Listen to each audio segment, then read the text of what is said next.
Secretary Bunuan, who said that basically that he took responsibility because it was under all of these things happened, all of these problems happened under his watch.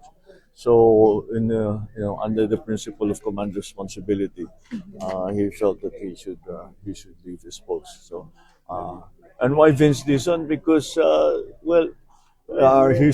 he's done a very good job at the OTR, and I think he's already set the stage for all of the things that we need to do.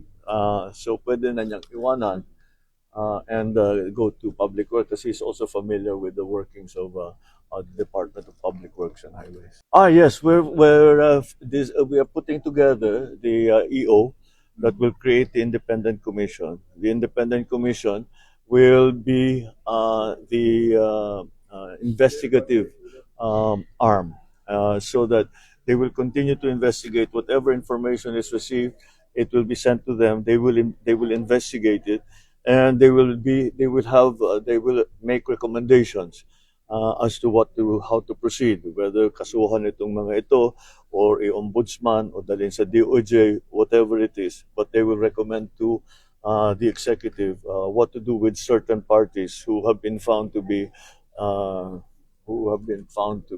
part of all of this corruption.